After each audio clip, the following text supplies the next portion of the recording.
Hello, मैं बप्पी कुमार और आप देख रहे हैं अभ्यास एडू केयर। यदि आप इस चैनल पर नए हैं तो कृपया चैनल को सब्सक्राइब कीजिए, लाइक कीजिए और शेयर भी कीजिए। आज मैं आप लोगों को इन्फिनेटिव, जेरंड और पार्टिसिपल बताऊंगा, लेकिन इसमें सबसे पहले हम लोग इन्फिनेटिव को पढ़ेंगे वन बाई वन करके, फिर जेरंड को पढ़ेंगे, फिर पार्टिसिपल को पढ़ेंगे, है ना। तो इन सारी चीज़ों को पढ़ने से पहले मैं आपको बताऊंगा बेस कि ये सब चीज आते कहाँ से हैं। जैसे इन्फिनेटिव आया कहाँ से, जेरंड का आया कहाँ से और पार्टिसिपल कहाँ से आया। क्योंकि आपको पता है कि पूरे इंग्लिश में जितने भी वर्ड हैं वह सभी के सभी पार्ट्स ऑफ स्पीच से आते हैं, और पार्ट्स ऑफ स्पीच से इसलिए आते हैं क्योंकि उनका एक अपना फंक्शनल वर्क होता है, और उसी के आधार पे हम सभी जो पूरे इंग्लिश वर्ड्स है ना, इस सभी को 8 ग्रुप में डिवाइड किया गया है ना। तो ये उसमें तो कहीं इन्फिनेटिव नहीं है, जेरंड नहीं है, पार्टिसिपल नहीं है, उसमें तो noun, pronoun, adjective, verb, adverb, preposition, conjunction और इंटरजेक्शन है। लेकिन ये वर्ड आखिर आए कहाँ से, है ना। तो कुछ ऐसे भी वर्ड्स हैं जो पार्ट्स ऑफ स्पीच के साथ साथ कुछ अलग फंक्शनल वर्क करते हैं, कुछ अलग एक्स्ट्रा वर्क करते हैं, जिसके आधार पर उनको डिवाइड किया गया है ना। तो इन सारे चीज़ों को हम लोग समझेंगे। तो शुरू करते हैं इन्फिनेटिव, जेरंड और पार्टिसिपल ये आते कहाँ से। सबसे पहले इन सारे चीज़ों को आप एक बार गौर से देख लीजिए कि ये है क्या, है ना। तब हम लोग बातें शुरू करेंगे कि किस तरीके से हम लोग इसका प्रयोग करते हैं, क्या क्या इसके फंडामेंटल हैं और क्या क्या इसके ऑरिजिन पॉइंट हैं। तो आप इन सारी चीज़ों को एक बार रीड कर लीजिए, देख लीजिए। तो आइए हम लोग इन सारी चीज़ों की कहानी शुरू करते हैं। शुरू करने से पहले आपको समझना होगा वर्ब, और ये वर्ब का जो हम लोग इसको डिवाइड करते हैं, वर्ब को जो बांटते हैं, पूरे वर्ब को हम लोग अलग अलग तरीकों से बांट सकते हैं। जैसे ऑब्जेक्ट के आधार पर अगर हम लोग बांटे तो ट्रांजिटिव वर्ब, इंट्रांजिटिव वर्ब हो जाते हैं। फिर उधर मॉडल एक्सोडिव वर्ब, प्राइमरी वर्ब्स, बहुत सारे वर्ब्स उधर एक दूसरा तरीका हो जाता है। तीसरा जो तरीका है ना, उस पर हम लोग चलते हैं। तो ये वर्ब जो है इसको हम लोग फाइनाइट वर्ब, और सेकेंड जो है non finite verb, non finite verb, इस कैटेगरी में इसको डिवाइड करते हैं। अब सवाल ये है कि सर फाइनाइट वर्ब और नॉन फाइनाइट वर्ब होते क्या है। देखिए फाइनाइट वर्ब जो होते हैं ना, फाइनाइट वर्ब का मतलब होता है verb is used according to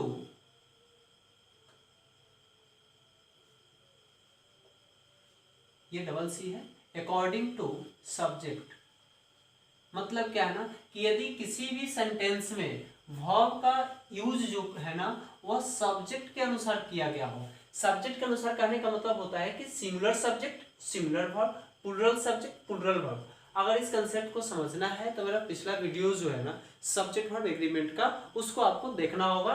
तो ये सारी चीजें आपको बहुत ही बेहतर तरीके से समझ में आ सकती है। नेक्स्ट क्या है, नॉन फाइनाइट वर्ब का मतलब होता है कि देखिए इसमें नॉन का मतलब क्या होता है, नेगेटिव सेंस आ रहा है ना, है ना। और ये फाइनाइट वर्ब है, यानी कि वर्ब का प्रयोग सब्जेक्ट के अनुसार होगा। इसमें क्या होगा, इसमें बोल रहा है कि नहीं करेंगे, क्या नहीं करेंगे, सब्जेक्ट के अनुसार वर्ब का प्रयोग नहीं करेंगे। यानी कि verb is not used according to subject.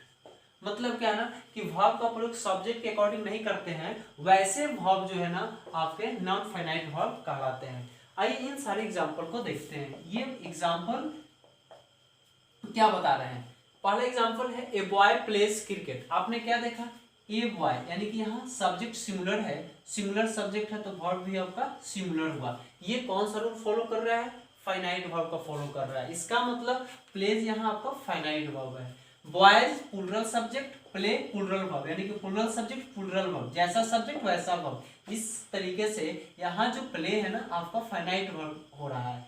Next क्या है, a boy likes to play. अब यहाँ देखिए टू प्ले, और यहाँ बॉयज, और यहाँ भी क्या है टू प्ले। हम सिर्फ सब्जेक्ट की और वर्ब की बात करें, प्ले वर्ब को लेकर के चल रहे हैं। हमने क्या देखा कि यहाँ सिंगुलर सब्जेक्ट है और यहाँ प्लूरल सब्जेक्ट है। तो सब्जेक्ट सिंगुलर और प्लूरल कुछ भी हो, है ना। अगर प्ले की बात करें तो यहाँ भी टू प्ले और यहाँ भी टू प्ले। डेट मीन्स कि ये दोनों के दोनों जो वर्ब है ना अपने सब्जेक्ट को फॉलो नहीं कर रहे हैं। मतलब कि सिंगुलर सब्जेक्ट सिंगुलर वर्ब होना चाहिए था, प्लूरल सब्जेक्ट प्लूरल वर्ब होना चाहिए था, इसको फॉलो नहीं कर रहे हैं। और वैसे वर्ब जो है ना ये टू प्ले, इसी को हम लोग इन्फिनिटिव बोलते हैं, है ना। सॉरी, इन्फिनिटिव बोलने से पहले तो आप ये समझिए कि ये सारे के सारे वर्ब ना नॉन फाइनाइट वर्ब है। और ये नॉन फाइनाइट जो वर्ब है, ये नॉन फाइनाइट वर्ब ही आपको आगे चलकर 3 हिस्सों में बढ़ जाते हैं।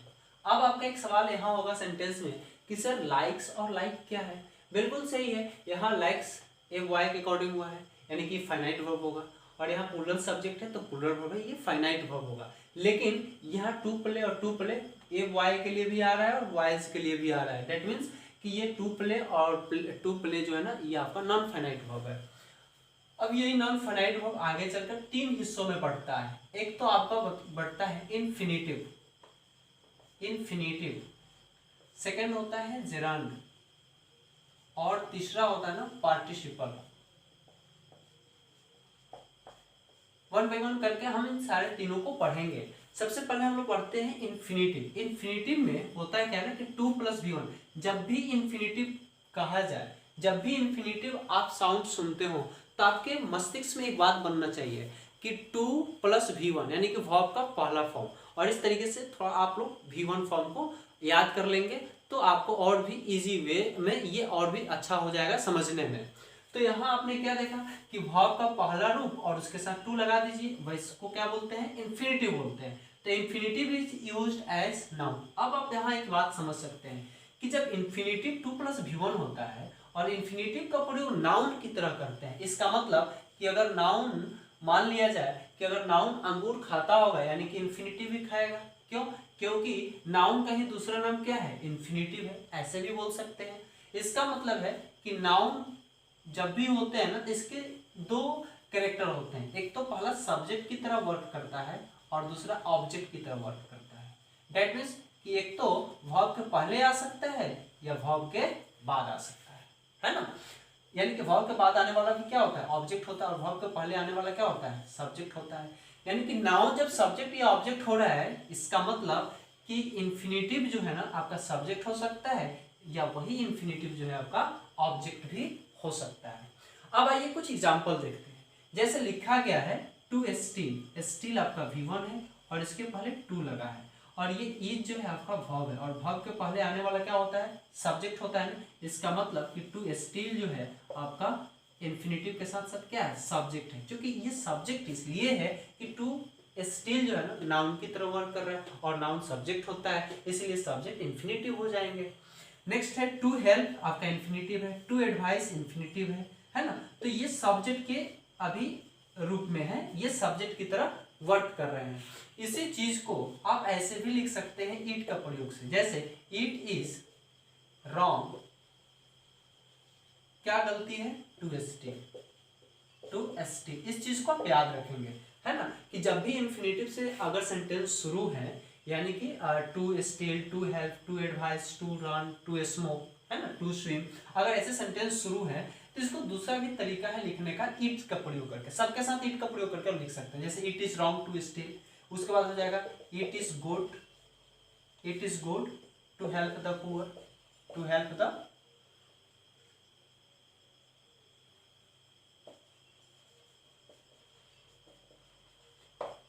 नेक्स्ट है it is easy to advice, है ना। तो इस तरीके से ये पूरे फॉर्मेट को ना आप इट के प्रयोग से लिख सकते हैं। तो अभी आपने क्या देखा कि ये पूरा का पूरा क्या चीज के रूप में है, सब्जेक्ट के रूप में है। अब नेक्स्ट पे बात करते हैं, he can allow to go, you decided to study. आपने अभी क्या देखा कि ही कैन यहाँ अलाउ और यहाँ डिसाइडेड आपका वर्ब है, और वर्ब के बाद देखिए, वर्ब के बाद क्या होते हैं, ऑब्जेक्ट होते हैं। यानी कि वर्ब के बाद यहाँ टू गो और टू स्टडी, ये टू गो और टू स्टडी क्या है, आपके ऑब्जेक्ट है। तो आपने अभी अभी देखा कि 2 + V1 कैसे सब्जेक्ट के भी रूप में वर्क किए और वही 2 + V1 कैसे ऑब्जेक्ट के भी रूप में काम किए। तो इस तरीके से ये इन्फिनिटिव का एक पहला जो है आइडेंटिफिकेशन है कि इन्फिनिटिव नाउन की तरह यूज करते हैं, और नाउन को जब सब्जेक्ट या ऑब्जेक्ट बनाते हैं, इसका मतलब इन्फिनिटिव को भी आप सब्जेक्ट या ऑब्जेक्ट लिख सकते हैं। अब आइए, यहाँ कुछ वर्ड्स लिखा हुआ है। जैसे आपने इसको देखा अलाउ, डिसाइड, तो आपने क्या देखा कि इन सभी के बाद टू का प्रयोग आएगा और टू के साथ V1 आता है, और ये इन्फिनिटिव आपका ऑब्जेक्ट होता है। ठीक उसी प्रकार से आपको एक बात और भी ध्यान रखना होगा कि agree, attempt, care, hope, like, plan, remember, arrange, ये जितने भी वर्ड्स हैं ना, ये सभी के सभी ऐसे वर्ड्स हैं जिनके बाद जो है ना 2+V1 का प्रयोग करके हम लोग सेंटेंस को कंप्लीट करते हैं और ऑब्जेक्ट देते हैं। एक वर्ड लिखा गया है एनफ। ये एनफ पे थोड़ा सा फोकस करोगे आप लोग।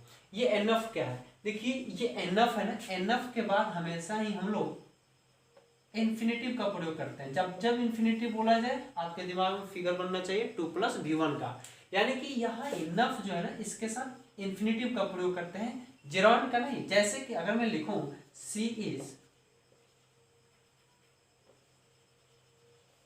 Enough frank speaking, sorry for speaking, आप इस सेंटेंस में और she is enough frank to speak, इन दोनों सेंटेंस में आप देख सकते हैं, समझ सकते हैं कि कौन सही है कौन गलत है। एनफ फ्रैंक फॉर स्पीकिंग, देखिए ये फॉर है और ये टू है ना। तो यहाँ टू के साथ V1 लगाते हैं तो इन्फिनेटिव होता है, और अभी आपने देखा कि एनफ के साथ 2+V1 यानी इन्फिनेटिव का प्रयोग करते हैं, इसलिए she is enough frank to speak क्या है, सेंटेंस सही है और ये सेंटेंस गलत है, क्योंकि जब भी सेंटेंस में एनफ रहे तो इन्फिनेटिव का प्रयोग करते हैं, जबकि ये इन्फिनेटिव का रूल नहीं है। तो इन सारी चीजों को लिखिए, फिर मैं आपको इन्फिनेटिव में अगले तरफ ले चलता हूँ, जिसमें आपको इन्फिनेटिव के यूज, इन्फिनेटिव के जो है वेयर इन्फिनेटिव भी हम लोग पढ़ेंगे। तब तक इतने सारी चीजों को आप लिख सकते हैं। लिखिए इसको।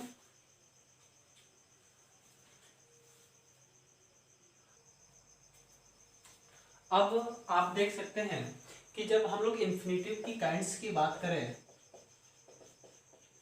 इन्फिनेटिव की काइंड्स की बात करें तो जो इन्फिनेटिव के जो काइंड्स होते हैं, प्रेजेंट इंडेफिनिट इन्फिनेटिव होते हैं, प्रेजेंट कंटिन्यूअस इंडेफिनिट होते हैं, सॉरी इन्फिनेटिव होते हैं, परफेक्ट इन्फिनेटिव होते हैं, परफेक्ट कंटिन्यूअस इन्फिनेटिव होते हैं। अब इस पूरे तरीके से हम लोग जब प्रयोग करते हैं तो प्रेजेंट इन्फिनेटिव का मतलब होता है 2+V1, प्रेजेंट कंटिन्यूअस इन्फिनेटिव का मतलब होता है 2+B+V4, और यहाँ आप देखिए कि प्रेजेंट इन्फिनेटिव का मतलब होता है 2 के साथ भी है प्लस V3 का प्रयोग करते हैं, और परफेक्ट कंटिन्यूअस इन्फिनेटिव का मतलब होता है कि 2 के साथ है और है के साथ बीन और उसके साथ V4 का प्रयोग करते हैं। आपने अभी यहाँ एग्जाम्पल के थ्रू देख सकते हैं, इस चीज को समझना होगा। जैसे कि प्रेजेंट इंडेफिनिट के साथ क्या होता है, जैसे कि V1 का प्रयोग हम लोग करते हैं, लेकिन यहाँ 2+V1 का प्रयोग करेंगे तो प्रेजेंट इंडेफिनिट होगा, फिर कंटिन्यूअस, फिर परफेक्ट का, फिर कंटिन्यूअस का। मिली सीम्स टू स्टडी, ऐसा प्रतीत होता है कि मिली पढ़ती है ना। तो यहाँ टू स्टडी जो है ना आपका इन्फिनेटिव जो है ना, ये इन्फिनेटिव जो है इंडेफिनिट इन्फिनेटिव बता रहा है। नेक्स्ट क्या है, Milly seems to be studying, आपने यहाँ क्या देखा कि 2 के साथ V1, ये B आपका V1 फॉर्म होता है ना, और उसके साथ आपका क्या है V4 है। आपको कंटिन्यूअस में क्या मिलता है, V4 मिलता है, और ये आपका टोटल स्ट्रक्चर जो है ना आपका प्रेजेंट कंटिन्यूअस का होता है। परफेक्ट में आपने क्या देखा था, हैज है प्लस V3 होता है, लेकिन यहाँ हम लोग ना हैड का प्रयोग कर सकते हैं और ना हैज का प्रयोग करते हैं। 2 के साथ ये हैड और हैज का प्रयोग नहीं करते, हैव का प्रयोग होता है। Milly seems to have studied, next है Milly seems to have been studying for 2 hours. तो इस तरीके से ये काइंड्स थे इसके। अब हम बात करेंगे इन्फिनेटिव का प्रयोग जो है ना, अभी आप लोगों ने देखा था कि नाउन की तरह होता है, और नाउन की तरह होने की वजह से सब्जेक्ट और ऑब्जेक्ट दोनों तरह प्रयोग करते हैं। लेकिन इन्फिनेटिव का जो प्रयोग होता है ना, वह कंप्लीमेंट ऑफ वर्ब्स की भी तरह प्रयोग करते हैं। अब कंप्लीमेंट्स ऑफ वर्ब का मतलब होता क्या है कि जो भी यहाँ हेल्पिंग वर्ब होंगे और उसी हेल्पिंग वर्ब के साथ हम लोग 2+V1 का प्रयोग करते हैं, और 2+V1 को हम लोग क्या बोलते हैं, इन्फिनेटिव बोलते हैं। जैसे अगर मैं बोलूं ही इज गो, ये सेंटेंस गलत है। क्यों? क्योंकि ये एम इज आर के साथ ना डायरेक्टली V1 का प्रयोग एक्टिव वॉइस में हम लोग नहीं करते हैं, है ना। पैसिव में होता है लेकिन वो भी V3 का प्रयोग होता है। तो आपने क्या देखा, he is go, I am eat, Mili is write, ये सभी के सभी सेंटेंस ना गलत हैं। अब इस सेंटेंस को सही करने के लिए ना इस पूरे वर्ब को हम लोग एक कंप्लीट मीनिंग करने के लिए, कंप्लीट सेंस देने के लिए हम लोग क्या करेंगे, अभी हमने लिखा है कि हेल्पिंग वर्ब के साथ हम लोग क्या करते हैं 2 + V1, तो V1 तो है और हेल्पिंग वर्ब भी है, इसके साथ 2 का प्रयोग करेंगे। ही इज टू गो, अब सेंटेंस करेक्ट हो गया। I am to eat, sentence सही हुआ।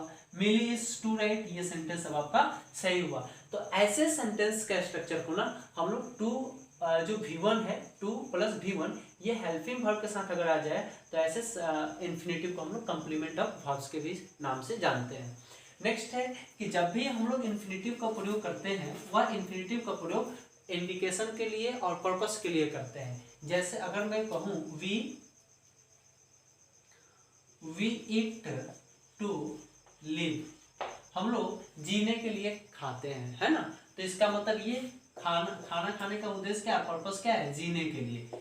नेक्स्ट है give me a book to read, मुझे बुक क्यों दो, है ना, तो give me a book to read, क्या करने के लिए, पढ़ने के लिए, है ना। अगर मैं लिखूं I go to college for teaching, ये गलत है क्योंकि हमारा जो कॉलेज जाने का सेंस है वह कोई ना कोई पर्पस है, कोई ना कोई उद्देश्य है, और उद्देश्य क्या है, पढ़ाना। इसलिए सेंटेंस क्या होगा, I go to college to teach, है ना।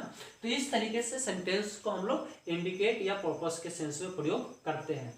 नेक्स्ट और लास्ट जो एक इंफिनिटिव का एक टर्म है वह क्या है ना कि अगर किसी भी कुछ ऐसे वर्ब्स होते हैं, पहले तो ये समझिए, कुछ ऐसे वर्ब होते हैं जिनके साथ इंफिनिटिव, जब भी इंफिनिटिव है तो 2 + V1, है ना। कुछ ऐसे वर्ब होते हैं जिनके साथ 2 + V1 का प्रयोग करने से पहले आपको कुछ क्वेश्चन वर्ड याद रखना होगा, जैसे how, what, when, where, which, why का प्रयोग करना होता है। और वो कौन कौन से वर्ब है, उस वर्ब की कैटेगरी क्या है ना, जैसे डिस्कवर है, डिसाइड है, फाइंड है, नो, रिमेंबर, सो, थिंक, है ना। जैसे एग्जांपल में अगर देखें, tell me when to pay, show me what to do, tell me when to pay, मुझे बताओ कब पे करना है, यानी कि कोई राशि अगर पे करना हो तो टेल मी व्हेन टू पे।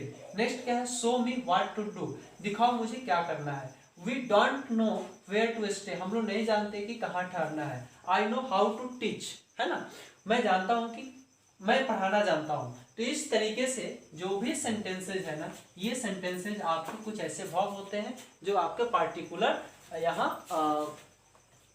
क्वेश्चन इंट्रोगेटिव जो है क्वेश्चन वर्ड होते हैं और उसके साथ इंफिनिटिव का प्रयोग करते हैं। तो इन सारी चीज़ों को आप लिख लीजिए, फिर हम लोग मिलते हैं अगले सेशन में, और वहाँ मैं आपको अभी इंफिनिटिव का कुछ और भी चीज़ मैं वहाँ क्लियर करूँगा, जेरंड बताऊँगा, पार्टिसिपल बताऊँगा। तो आप इसको पूरा का पूरा लिख लीजिए। तब तक देखते रहिए अभ्यास शुरू किया। Take care, thank you so much.